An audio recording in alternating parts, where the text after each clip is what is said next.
প্রাথমিক বৃত্তি পরীক্ষার ফলাফল প্রায় প্রস্তুত। কবে প্রকাশিত হবে এ বিষয়ে বিস্তারিত জানতে পারবে আমাদের আজকের ভিডিওতে। আজকে আরও একটা সপ্তাহের শেষ কর্মদিবস, বৃহস্পতিবার। এই সপ্তাহের সর্বশেষ তথ্য জানিয়ে দেব এই ভিডিওতে।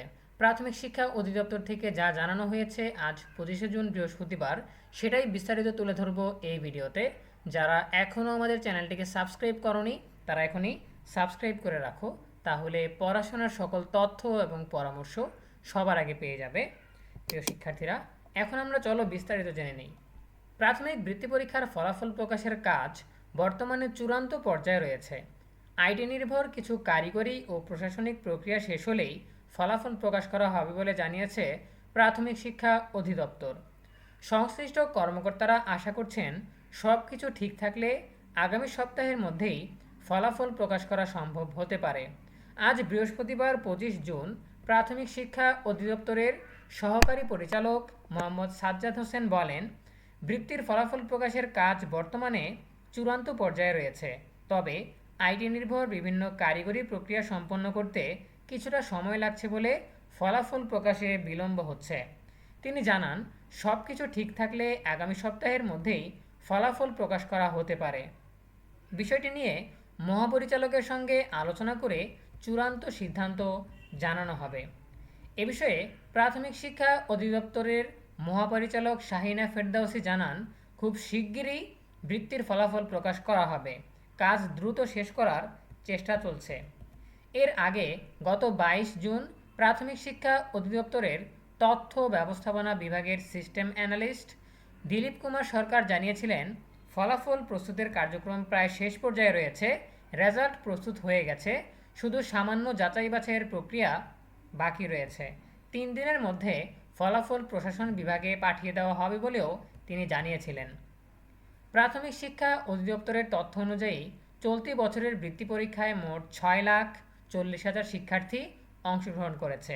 এর মধ্যে সরকারি প্রাথমিক বিদ্যালয়ের প্রায় 5 লাখ এবং বেসরকারি বিদ্যালয়ের প্রায় 90,000 শিক্ষার্থী রয়েছে।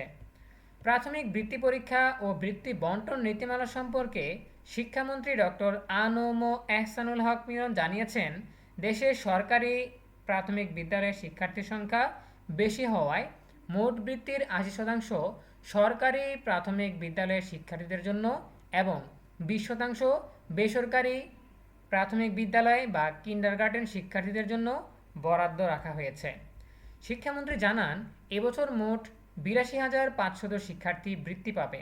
এর মধ্যে মেধাবৃত্তি পাবে 33,000 শিক্ষার্থী। মেধাবৃত্তির ক্ষেত্রে সরকারি প্রাথমিক বিদ্যালয়ের জন্য 27,500 এবং বেসরকারি বিদ্যালয়ের জন্য 5,500টি বৃত্তি নির্ধারণ করা হয়েছে। অন্যদিকে সাধারণ বৃত্তি পাবে 49,500 শিক্ষার্থী, যার মধ্যে সরকারি প্রাথমিক বিদ্যালয়ের শিক্ষার্থীদের জন্য 41,250 এবং বেসরকারি বিদ্যালয়ের শিক্ষার্থীদের জন্য 8,250টি বৃত্তি বরাদ্দ রাখা হয়েছে। তিনি আরও জানান, মেধাবৃত্তি প্রাপ্ত শিক্ষার্থীরা এককালীন 225 টাকা এবং প্রতি মাসে 300 টাকা করে পাবে। সাধারণ বৃত্তিপ্রাপ্ত শিক্ষার্থীদের এককালীন 225 টাকা দেওয়া হবে এবং তারা মাসিক 225 টাকা করে ভাতা পাবে।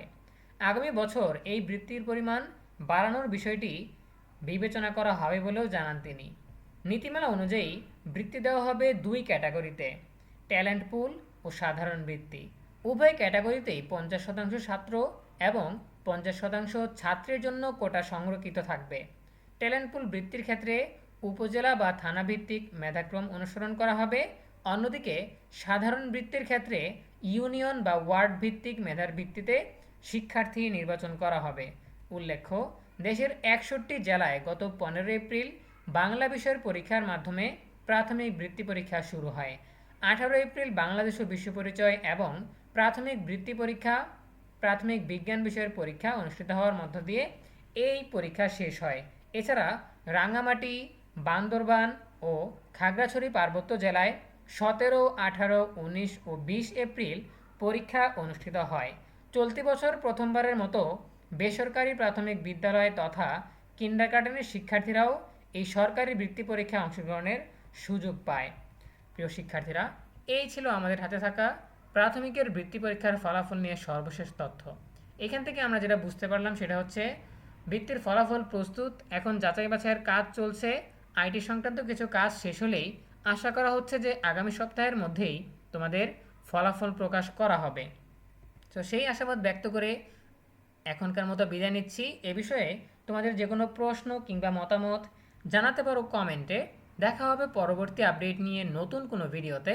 সেই পর্যন্ত তোমরা সবাই ভালো থাকো, সুস্থ থাকো, নিরাপদে থাকো এবং সবসময় ইএনইউবি চ্যানেলের সাথেই থাকো। তোমাদের সকলের জন্য রইল অনেক অনেক শুভকামনা। ধন্যবাদ সবাইকে।